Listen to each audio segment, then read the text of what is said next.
നമ്മൾ ലൈറ്റ് എന്നുള്ള ചാപ്റ്ററാണ് ഡിസ്കസ് ചെയ്തുകൊണ്ടിരുന്നത്. അപ്പോൾ അതിൽ നമുക്കിനി അടുത്തതായി ഡിസ്കസ് ചെയ്യാനുള്ളത് കാലിഡോസ്കോപ്പാണ്. കാലിഡോസ്കോപ്പ് എന്ന് പറയുന്നത് നമ്മൾ നേരത്തെ പറഞ്ഞ മൾട്ടിപ്പിൾ ഇമേജസിൻ്റെ ഫെസിലിറ്റി ഉപയോഗിക്കുന്ന ഒരു ഉപകരണമാണ്.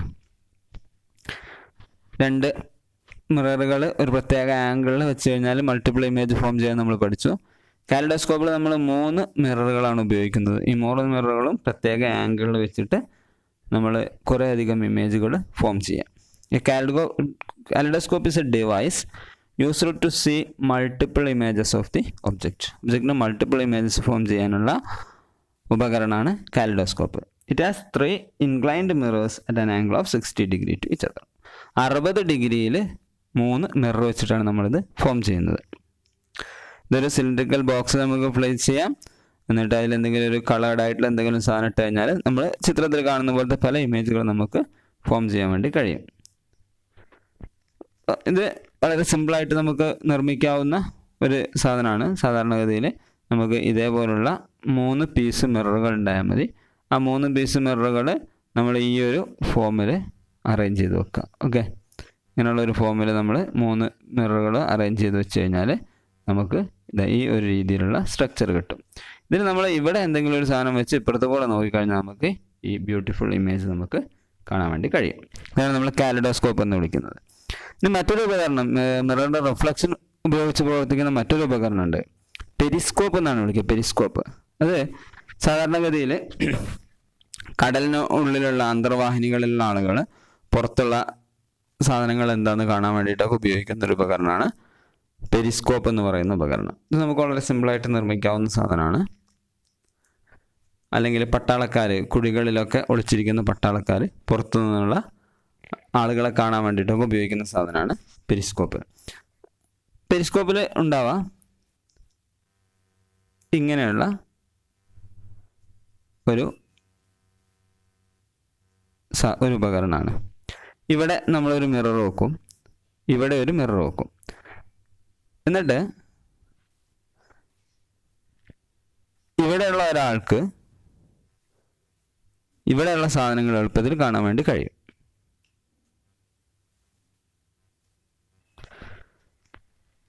ഇതിങ്ങനെയുള്ള ഒരു ഉപകരണമാണ് പെരിസ്കോപ്പ്. മനസ്സിലായല്ലോ? നിർമ്മിക്കാൻ സുഖമാണ്. ഒരു തെർമോക്കോൾ ഉപയോഗിച്ച് നമുക്ക് സിമ്പിളായിട്ട് നിർമ്മിക്കാവുന്ന സാധനമാണ്. ഒരു തെർമോക്കോളിൻ്റെ പീസ്, ഇങ്ങനെ ഒരു പീസ്, ഇങ്ങനെ ഒരു പീസ്, ഇങ്ങനെ ഒരു പീസ്. ഇതിൻ്റെ ഇവിടെ ഒരു മിറർ വെക്കാം, ഇവിടെ ഒരു മിററിൻ്റെ പീസ് വെക്കാം. അപ്പോൾ ഇവിടെ ഉള്ള ഒബ്ജക്റ്റ് അത് ഈ മിററിൽ വന്ന് തട്ടിയിട്ട് ഇവിടെ വന്ന് തട്ടിയിട്ട് ഇവിടെ ഉള്ള കാണാൻ വേണ്ടി കഴിയും. മനസ്സിലായല്ലോ? അപ്പോൾ ഇയാളൊരു കുഴിയിൽ ഇറങ്ങിയിരിക്കുന്ന ആളാണ്. അപ്പോൾ ഈ ഒരു എൻഡ് മാത്രം മുകളിൽ, ഒരു ചെറിയൊരു എൻഡ് മുകളിലുണ്ടെങ്കിൽ ഇവിടെ നിന്നുള്ള സംഭവങ്ങൾ ഇയാൾക്ക് ഇവിടെ നിന്ന് കാണാൻ വേണ്ടി കഴിയും. ഇതാണ് പെരിസ്കോപ്പ് കൊണ്ടുള്ള ഉപയോഗം. ഇപ്പോൾ കാലിഡോസ്കോപ്പ്, പെരിസ്കോപ്പൊക്കെ നമുക്ക് നിർമ്മിക്കാവുന്നതാണ്. കഴിയുന്ന ആളുകളൊക്കെ ഉണ്ടെങ്കിൽ നിർമ്മിക്കാം. നിങ്ങളെ മുൻപുള്ള ക്ലാസ്സുകാരൊക്കെ നിർമ്മിച്ചു സാധനങ്ങളൊക്കെ സ്ഥാപനത്തിലുണ്ട്. നിങ്ങൾക്ക് വന്നാൽ കാണാൻ പറ്റും. കഴിയുന്ന ആളുകളൊക്കെ അത് ഉപകരണം ഉണ്ടാക്കുക. ഇനി നമുക്ക് ഡിസ്കസ് ചെയ്യാനുള്ളൊരു സാധനം ഡിസ്പേർഷൻ ഓഫ് ലൈറ്റ് ആണ്. ലൈറ്റിൻ്റെ ഡിസ്പേർഷൻ. ഇതും നിങ്ങൾക്ക് വളരെ എളുപ്പത്തിൽ ചെയ്തു നോക്കാവുന്ന ഒരു എക്സ്പെരിമെൻ്റ് ആണ്. ഇത് ചെയ്യാൻ വേണ്ടത് ഒരു മിററും ഒരു പാത്രത്തിൽ കുറച്ച് വെള്ളവുമാണ്. സാധാരണഗതിയിൽ മിറർ ചുമരിലേക്ക്, നമ്മൾ സൂര്യപ്രകാശത്തിൽ വെച്ചിട്ട് മിറർ ചുമരിലേക്ക് റിഫ്ലക്റ്റ് ചെയ്യാറുണ്ട് അല്ലേ? അപ്പോൾ ആ മിറർ എന്നുള്ള ലൈറ്റിൻ്റെ ഒരു പാച്ച് നമുക്ക് ചുമരിൽ കാണാൻ പറ്റും. ഒരു പാത്രം വെള്ളം എടുത്തിട്ട് ഈ മിറർ ഫുള്ളായിട്ട് വെള്ളത്തിൽ ഇറക്കി വെക്കുക. എന്നിട്ട് ആ വെള്ളത്തിൽ ഇറക്കി വെച്ച അതേ കണ്ടീഷനിൽ സൺലൈറ്റിനെ നമ്മൾ റിഫ്ലക്റ്റ് ചെയ്യിക്കുക. സാധാരണഗതിയിൽ മിറർ വെച്ചിട്ട് നമ്മൾ സാധാരണ കാക്കയെ ഓടിക്കാനും അല്ലെങ്കിൽ ആളുകളെ പറ്റിക്കാനൊക്കെ വേണ്ടി നമ്മളിങ്ങനെ കണ്ണാടി ഇങ്ങനെ മുഖത്തേക്ക് ലൈറ്റ് അടിക്കാറില്ലേ? അതേപോലെ നമ്മൾ ചുമരിലേക്ക് ലൈറ്റ് അടിക്കുക. ആ ലൈറ്റ് അടിക്കുന്ന കണ്ണാടി പൂർണ്ണമായിട്ട് കുറച്ച് വെള്ളത്തിൽ മുക്കി വെച്ചതിന് ശേഷം ചെയ്യാം. അങ്ങനെ ചെയ്താൽ ചുമരിലൊരു വൈറ്റ് ലൈറ്റിന് പകരം നിങ്ങൾക്ക് 7 കളർ കാണാൻ പറ്റും. മഴവില്ലിലുള്ളതുപോലെ 7 കളർ വിബ്ജിയോർ കാണാൻ വേണ്ടി കഴിയും. ഇതാണ് നമ്മൾ ഡിസ്പേർഷൻ ഓഫ് ലൈറ്റ് എന്ന് പറയുന്നത്. സൺലൈറ്റ് അല്ലെങ്കിൽ white light is A mixture of 7 colours. 7 കളറിൻ്റെ മിക്സ്ചറാണ് വൈറ്റ് ലൈറ്റായിട്ട് നമ്മൾ കാണുന്നത്. സൂര്യപ്രകാശം 7 കളറുകൾ കൂടി ചേർന്നിട്ടാണ് സൂര്യപ്രകാശം ഉണ്ടാകുന്നത്. ഈ 7 കളർ സ്പ്ലിറ്റ് ചെയ്യുന്നതിനെയാണ് നമ്മൾ ഡിസ്പേർഷൻ എന്ന് വിളിക്കുന്നത്. Splitting up of sunlight into its colors, into its constituent colors is called dispersion of light. മനസ്സിലായല്ലോ? ഇത് ചെയ്യാനുള്ള എക്സ്പെരിമെൻ്റ് ആണ് ഞാൻ പറഞ്ഞത്. ചെയ്തെല്ലാവരും ചെയ്ത് നോക്കുക. സിമ്പിളായിട്ട് ചെയ്യാവുന്നതാണ്. മിറർ വെള്ളത്തിൽ ഇറക്കി വെച്ചതിന് ശേഷം റിഫ്ലക്റ്റ് ചെയ്യിക്കുക. അപ്പോൾ നമുക്ക് ആ 7 കളേഴ്സ് നമുക്ക് നമ്മുടെ വാളിൽ കൃത്യമായിട്ട് കാണാൻ വേണ്ടി കഴിയും.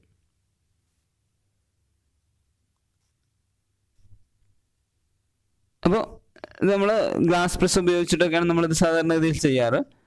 റെയിൻബോ നമ്മൾ കാണാറുണ്ട്. റെയിൻബോന് ശരിക്കും ഈ വെള്ളത്തിൻ്റെ തുള്ളിയിൽ തട്ടിയിട്ട് ഇതേപോലെ റിഫ്ലക്ഷൻ സംഭവിക്കുന്നതാണ്. അതിനെക്കുറിച്ച് ഡീറ്റെയിൽ ആയിട്ട് എന്തുകൊണ്ടാണ് മഴവിൽ ഉണ്ടാവുന്നതെന്നൊക്കെ നിങ്ങൾ ഡീറ്റെയിൽ ആയിട്ട് വലിയ ക്ലാസ്സുകളിൽ പഠിക്കും. 7 കളറുകളാണ് നിങ്ങൾക്ക് അറിയാവുന്നതാണ്.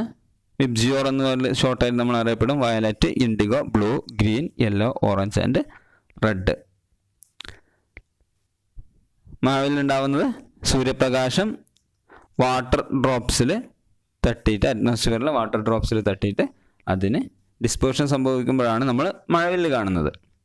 അത് എന്തുകൊണ്ടാണ് മഴവില്ല് വളഞ്ഞ് കാണുന്നത്? അതുപോലെ കുറേ കാര്യങ്ങൾ നമ്മൾ പഠിക്കാനുണ്ട്. എന്തുകൊണ്ടാണ് ഒരെൻഡിൽ വയലറ്റും മറ്റൊരെൻഡിൽ റെഡും വരുന്നത്? ശരിക്കും ഈ ഓർഡറിലാണ് നമ്മൾ കാണുക. വിബ്ജിയോർ എന്ന് പറയുന്ന ഓർഡറിലാണ് നമ്മളിത് കാണുക. Violet, indigo, blue, green, yellow, orange, red. ഈ ഒരു ഓർഡറിലാണ് നമ്മളിത് കാണുക.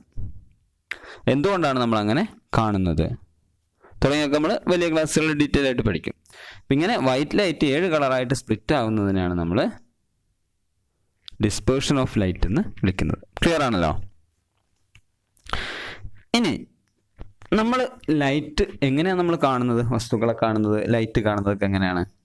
നമ്മുടെ കണ്ണിൻ്റെ സഹായത്തോടെയാണ് അല്ലേ?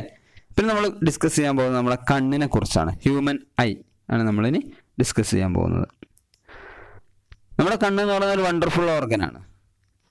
നമുക്ക് ഈ ലോകത്തെ മുഴുവൻ കാണിച്ചു തരുന്നത് നമ്മളുടെ കണ്ണാണ്. എന്തെല്ലാം ഘടകങ്ങളാണ് നമ്മൾ കാഴ്ചയുമായി ബന്ധപ്പെട്ട് നമ്മുടെ കണ്ണിലുള്ളത് എന്നാണ് നമ്മൾ ഡിസ്കസ് ചെയ്യാൻ പോകുന്നത്. The human eye is the sense organ which helps us to see object around us. നമ്മുടെ 5 സെൻസുകളിലൊരു സെൻസാണ് കാഴ്ച അല്ലേ? കാഴ്ച, കേൾവി, സ്മെല്ല്, ടേസ്റ്റ്, ടച്ച്. ഇങ്ങനെ 5 സെൻസുകളാണ് നമുക്കുള്ളത്. വളരെ പ്രധാനപ്പെട്ട ഒരു സെൻസാണ് കാഴ്ച എന്ന് പറയുന്നത്. അതിന് നമ്മളെ സഹായിക്കുന്ന അവയവമാണ് കണ്ണ്. നമ്മളെ കണ്ണിൻ്റെ ഐബോൾ എന്ന് പറയുന്ന സാധനം ഒരു സ്ഫെറിക്കൽ ഷേപ്പാണ്. ഒരു സ്ഫിയറിൻ്റെ ഏകദേശം ഒരു സ്ഫിയർ പോലത്തെ ഷേപ്പിലാണ് നമ്മുടെ കണ്ണുള്ളത്. നമ്മളെ കണ്ണുകൊണ്ട് പുറത്തേക്ക് എടുത്ത് നമുക്ക് കാണാൻ വേണ്ടി കഴിയും. പിന്നെ തിരിച്ചങ്ങോട്ട് വെക്കാൻ കഴിയാത്തതുകൊണ്ട് ആരും എടുത്തു നോക്കണ്ട. ജസ്റ്റ് നമ്മൾ അനുമാനിക്കാം. നമ്മളെ കണ്ണിൻ്റെ ഫ്രണ്ട് ഭാഗം കണ്ടാൽ തന്നെ നമുക്ക് മനസ്സിലാവുള്ളൂ. ലൈറ്റ് നമ്മുടെ കണ്ണിലേക്ക് കടക്കുന്ന ഏറ്റവും ഔട്ടർ പാർട്ട് ഒരു ട്രാൻസ്പെറൻറ്റ് മെമ്പറൈനാണ്. അതിനെ നമ്മൾ വിളിക്കുക കോർണിയ എന്നാണ്. കോർണിയ. ഈ കോർണിയാണ് നമ്മൾ ഏറ്റവും ഔട്ടർ ആയിട്ടുള്ളത്. ട്രാൻസ്പെറൻ്റ് ആണ്. മനസ്സിലാവുന്നുണ്ടോ? അത് മൊത്തം പറയുന്നത് നമുക്കത് കുറേ കൂടെ ക്ലിയർ ആവും. കോർണിയക്ക് തൊട്ട് പുറകിലായിട്ട് ഒരു മസ്കുലാർ സ്ട്രക്ചർ ഉണ്ട്. അതിനാണ് നമ്മൾ ഐറിസ് എന്ന് വിളിക്കുന്നത്. ഈ ഐറിസിൻ്റെ സെൻറ്ററിലുള്ള ഓപ്പണിങ്ങിനാണ് നമ്മൾ പ്യൂപ്പിൾ എന്ന് വിളിക്കുക. പ്യൂപ്പിൾ എന്ന് പറഞ്ഞാൽ കൃഷ്ണമണി എന്നർത്ഥം. ഇപ്പം നിങ്ങൾക്ക് ഏകദേശം ഒരു ഐഡിയ ഉണ്ടാവും. നിങ്ങളൊക്കെ കണ്ണിൽ ഒരു മുന്തിരി പോലെ ഒരു ഭാഗം ഉണ്ടാവും. ചിലർക്ക് അത് വെള്ള, നമ്മൾ പൂച്ചക്കണ്ണെന്നൊക്കെ പറയും അല്ലേ? അതാണ് ഐറിസ് എന്ന് പറയുന്ന സാധനം. അതുള്ളത് കോർണിയക്ക് പുറകിലാണ്. കോർണിയ നമ്മൾ കാണാത്തത് കോർണിയ ട്രാൻസ്പെറൻ്റ് ആയതുകൊണ്ടാണ്. ട്രാൻസ്പെറൻ്റ് ആയ ഒരു വസ്തുവിനെ നമുക്ക് കാണാൻ കഴിയില്ലല്ലോ. എയർ നമ്മൾ കാണുന്നില്ലല്ലോ. വളരെ ട്രാൻസ്പെറൻ്റ് ആയ ഒരു ഗ്ലാസ് നമുക്ക് കാണാൻ കഴിയില്ലല്ലോ. അതേപോലെയാണ് നമ്മുടെ കോർണിയ. കോർണിയ നമ്മൾ കാണുന്നില്ല. കോർണിയക്ക് പുറകിലായിട്ടാണ് നമ്മളുടെ ഐറിസ് എന്ന് പറയുന്ന ഭാഗമുള്ളത്. ഐറിസിന് മലയാളത്തിൽ എന്താ പറയുന്നത് കൃത്യമായിട്ട് അറിയുന്നില്ല. അതുകൊണ്ടാണ് ഞാൻ എൻ്റെ മലയാളം പറയാത്തത്. ഈ ഐറിസ് എന്ന് പറയുന്ന സാധനം നമ്മളെ കണ്ണ്, നമ്മൾ പൂച്ചക്കണ്ണെന്നൊക്കെ പറയാറില്ലേ? അപ്പോൾ നമ്മൾ ആ പൂച്ചക്കണ്ണെന്ന് പറയാൻ കാരണമായ ആ ഭാഗം ഒരു ബ്ലാക്ക് ആയിരിക്കും, ചിലർക്ക് വൈറ്റ് ആയിരിക്കും, ചിലർക്ക് ലൈറ്റ് ബ്ലൂ ആയിരിക്കും. ആ ഭാഗം അതാണ് ഐറിസ്. ഈ ഐറിസിൻ്റെ സെൻറ്ററിലുള്ള ഒരു ചെറിയ ഹോളിനെയാണ് നമ്മൾ കൃഷ്ണമണി എന്ന് വിളിക്കുന്നത്. കൃഷ്ണമണി മനസ്സിലായോ? ഒരു ചെറിയ ഹോളാണിത്. ഐറിസിൻ്റെ സെൻറ്ററിലുള്ള ഒരു ഹോളാണ്. ഈ ഐറിസ്, ഈ പ്യൂപ്പിളാണ് നമ്മുടെ കണ്ണിലേക്ക് എൻ്റർ ചെയ്യുന്ന ലൈറ്റ് കൺട്രോൾ ചെയ്യുന്നത്. നമ്മളെ കണ്ണിലേക്ക് എൻ്റർ ചെയ്യുന്ന ലൈറ്റ് കൺട്രോൾ ചെയ്യുന്നത് പ്യൂപ്പിളാണ്. കുറേ കൂടുതൽ ലൈറ്റ് കയറണോ കുറച്ച് ലൈറ്റ് കയറണോ പ്യൂപ്പിൾ തീരുമാനിക്കും. അത് കൺട്രോൾ ചെയ്യുന്നത് ഐറിസ് ആണ്. ഐറിസ് എന്ന് പറയുന്നത് ഒരു മസ്കുലാർ സ്ട്രക്ചറാണ്. ഈ ഐറിസ് ആണ് പ്യൂപ്പിളിനെ ചെറുതാക്കുകയും വലുതാക്കുകയും ഒക്കെ ചെയ്യുന്നത്. ഇപ്പോൾ കൂടുതൽ ലൈറ്റ് നമ്മളെ കണ്ണിലേക്ക് വരികയാണ്, ഐറിസ് ഒന്ന് കോൺട്രാക്ട് ചെയ്യും, അപ്പോൾ പ്യൂപ്പിൾ ചെറുതാവും. കുറച്ച് ലൈറ്റാണ് നമ്മളെ കണ്ണിലേക്ക് വരുന്നതെങ്കിൽ ഐറിസ് ഒന്ന് റിലാക്സ് ചെയ്യും, അപ്പോൾ പ്യൂപ്പിൾ വലുതാവും. പ്യൂപ്പിളിന് തൊട്ട് പുറകിലായിട്ട് ഐ ലെൻസ് ഉണ്ടാവും. ഐ ലെൻസ് എന്ന് പറയുന്നത് ഒരു കോൺവെക്സ് ലെൻസാണ്. ലെൻസിനെ കുറിച്ച് നമ്മൾ മുമ്പ് ക്ലാസ്സുകൾ പഠിച്ചതാണ്. കോൺവെക്സ് ലെൻസ് കൺവേർജിങ് ലെൻസാണ്. അതിലേക്ക് വരുന്ന ലൈറ്റിനെയൊക്കെ ഒരു പോയിന്റിലേക്ക് ഫോക്കസ് ചെയ്യും. മനസ്സിലായോ? അപ്പോൾ ഈ നമ്മുടെ കണ്ണിലുള്ള കോൺവെക്സ് ലെൻസ് അതിലേക്ക് വരുന്ന ലൈറ്റിനെ ഫോക്കസ് ചെയ്യുന്നത് റെറ്റിന എന്ന് പറയുന്ന ഭാഗത്താണ്. മനസ്സിലാവുന്നുണ്ടോ? ഈ റെറ്റിന എന്ന് പറയുന്നത് ഒരു നെർവസ് സെല്ലുകളാണ്. ഇതിൽ ലൈറ്റ് വന്ന് തട്ടിക്കഴിഞ്ഞാൽ ആ ലൈറ്റുമായി ബന്ധപ്പെട്ട ഇൻഫർമേഷൻ ബ്രെയിനിലേക്ക് പാസ് ചെയ്യും. സിലിയറി മസിൽസ് എന്ന് പറയുന്ന ഒരു മസിൽസ് ഉണ്ട്. ഈ മസിൽസ് നമ്മളുടെ ഐ ലെൻസിൻ്റെ 2 ഭാഗത്തായിട്ടാണ് ഉണ്ടാവുക. നമ്മുടെ ചിത്രത്തിൽ അതൊക്കെ ക്ലിയർ ആണ്. ഐ ലെൻസിൻ്റെ 2 ഭാഗത്തായിട്ടാണ് സിലിയറി മസിൽസ് ഉണ്ടാവുക. ഈ സിലിയറി മസിൽസ് ഐ ലെൻസിനെ ബൾജ് ചെയ്യാനും കോൺട്രാക്ട് ചെയ്യാനും റിലാക്സ് ചെയ്യാനൊക്കെ സഹായിക്കും. ചിത്രത്തിൽ ഞാൻ പറഞ്ഞ കാര്യങ്ങളൊക്കെ നിങ്ങൾക്ക് കാണാം. ഇതാണ് ഐബോൾ എന്ന് പറയുന്ന സാധനം, ടോട്ടലി സാധനം. അതിൽ കോർണിയ എന്ന് പറയുന്നത് ഔട്ടർ പാർട്ടാണ്, നമുക്കത് കാണാൻ കഴിയില്ല. ഈ കാണുന്ന സാധനമാണ് I lens. Okay, I lens എന്ന് പറയുന്നത് കാണുന്ന സാധനമാണ്. ഐറിസ് എന്ന് പറയുന്നതാണ് ഈ ഒരു പാർട്ട്. ഓക്കെ, ഐറിസിന് നടുക്കുള്ള ചെറിയ ഹോളാണ് പ്യൂപ്പിൾ എന്ന് വിളിക്കുന്നത്, വളരെ ചെറുതായിരിക്കും. ഈ സിലിയറി മസിൽസ് എന്ന് പറയുന്നത് ഈ മസിലുകളാണ്. ഇനി നമ്മളെ കണ്ണിൽ 2 തരം സെല്ലുകളുണ്ട്. കോൺസും ഉണ്ട്, റോഡ്സും ഉണ്ട്. ഈ കോൺസ് എന്ന് പറയുന്നത് നമ്മൾ റെറ്റിന എന്ന് പറയുന്നത് നെർവ് സെല്ലുകളാണ്. 2 തരം നെർവ് സെല്ലുകളാണുള്ളത്. കോൺസും ഉണ്ട്, റോഡ്സും ഉണ്ട്. ഈ റോഡ്സ് എന്ന് പറയുന്നത് ബ്രൈറ്റ് ലൈറ്റ് സെൻസിറ്റീവ് ആണ്. കളറും ബ്രൈറ്റ് ലൈറ്റൊക്കെ സെൻസിറ്റീവ് ആണ്. അതേസമയം കോൺസ് എന്ന് പറയുന്നത് ഡിം ലൈറ്റ് സെൻസിറ്റീവ് ആണ്. അപ്പോൾ ഏതെങ്കിലും ഒരു ജീവിയുടെ കണ്ണിൽ കോൺസ് വളരെ കൂടുതലാണെങ്കിൽ അതിന് ഡിം ലൈറ്റിലേക്ക് നന്നായിട്ട് കാണാൻ പറ്റും, രാത്രി നന്നായിട്ട് കാണാൻ പറ്റും. മൂങ്ങ ഉദാഹരണം. നമ്മുടെ കണ്ണിലൊക്കെ റോഡ്സ് ആണ് കൂടുതലുള്ളത്, അതുകൊണ്ട് തന്നെ നമ്മൾ ബ്രൈറ്റ് ലൈറ്റ് സെൻസിറ്റീവ് ആണ്. നമുക്ക് നല്ല വെളിച്ചമുണ്ടെങ്കിലേ കാണാൻ പറ്റുള്ളൂ. വെളിച്ചം കുറഞ്ഞാൽ നമുക്ക് കാണാൻ കഴിയില്ല. മനസ്സിലാവുന്നുണ്ടോ? അപ്പോൾ ഡിം ലൈറ്റ് സെൻസിറ്റീവായ റോഡ്സും ബ്രൈറ്റ് ലൈറ്റ് സെൻസിറ്റീവായ കോൺസും നമ്മൾ ഓരോ ജീവിയുടെ കണ്ണിലുണ്ടാവും. ചില ജീവിയുടെ കണ്ണിൽ ഇത് രണ്ടും ഉണ്ടാവും. അവർക്ക് രാത്രിയും പകലും ഒരേപോലെ കാണാൻ പറ്റും. നമ്മുടെ പൂച്ചക്കോ പട്ടിക്കോ ഒക്കെ രാത്രിയും പകലും ഒരേപോലെ കാണാൻ കഴിയും, കാരണം കോൺസും റോഡ്സും ഉണ്ട്. നമ്മളെ കണ്ണിൽ റോഡ്സ് മാത്രമാണ്, അതുകൊണ്ട് നമുക്ക് പകൽ വെളിച്ചത്തിലെ ശരിക്കും കാണാൻ കഴിയുള്ളൂ. മൂങ്ങയുടെ കണ്ണിൽ കോൺസ് ആണ് കൂടുതലുള്ളത്, അതുകൊണ്ട് അതിന് ഡിം ലൈറ്റിൽ നന്നായിട്ട് കണ്ണ് കാണാൻ വേണ്ടി കഴിയുള്ളൂ. ഈ റെറ്റിനയും ബ്രെയിനുമായി കണക്ട് ചെയ്യുന്ന നെർവിനെയാണ് നമ്മൾ ഒപ്റ്റിക് നെർവ് എന്ന് വിളിക്കുന്നത്. ഈ ഒപ്റ്റിക് നെർവ് നമ്മുടെ കണ്ണിൽ നിന്ന് കിട്ടുന്ന ഇൻഫർമേഷൻ നേരെ ബ്രെയിനിലേക്ക് പാസ് ചെയ്യും. ബ്രെയിന് ആ ഇൻഫർമേഷൻ ഉടൻ പ്രോസസ്സ് ചെയ്യും, എന്നിട്ട് നമുക്ക് കൃത്യമായ വിവരം തരും. ഉദാഹരണത്തിന് നമ്മൾ ഒരു 10 കൊല്ലം മുമ്പ് കണ്ടു മറന്ന ഒരാളെ നമ്മൾ വീണ്ടും കാണാണ്. അയാളെ കാണുന്ന സമയത്ത് സൂര്യപ്രകാശം അയാളുടെ മുഖത്ത് തട്ടി റിഫ്ലക്റ്റ് ചെയ്യുന്നു. ആ റിഫ്ലക്റ്റ് ചെയ്ത ലൈറ്റ് നമ്മുടെ കണ്ണിൽ വന്ന് തട്ടുന്നു. നമ്മളെ കണ്ണിലുള്ള പ്യൂപ്പിളിലൂടെ ആ ലൈറ്റ് നേരെ ഐ ലെൻസിൽ വന്ന് തട്ടുന്നു. ഐ ലെൻസ് അതിനെ റെറ്റിനയിലേക്ക് ഫോക്കസ് ചെയ്യിക്കുന്നു. റെറ്റിനയിൽ നിന്ന് ഒപ്റ്റിക് നെർവ് വഴി ഈ ഇമേജ് നേരെ നമ്മൾ ബ്രെയിനിലേക്ക് പാസ് ചെയ്യുന്നു. ഇയാളുടെ ഈ ചിത്രം നേരെ ബ്രെയിനിലേക്ക് പാസ് ചെയ്യുന്നു. ബ്രെയിൻ ഉടൻ തന്നെ നമ്മുടെ ഒപ്റ്റിക് നെർവുമായി ബന്ധപ്പെട്ട ഏരിയയിലുള്ള ഇമേജുകൾ മൊത്തം സെർച്ച് ചെയ്യുന്നു. അങ്ങനെ സെർച്ച് ചെയ്യുന്ന സമയത്ത് ബ്രെയിനിന് കിട്ടുന്നു ഇത് കുറേ മുമ്പ്, അതായത് 10 വർഷം മുമ്പ് കണ്ടെത്തിയ ഒരാളാണ്, ഇന്ന ആളാണ്, അയാളുടെ ഡീറ്റെയിൽസ് ഒക്കെ തരുന്നു.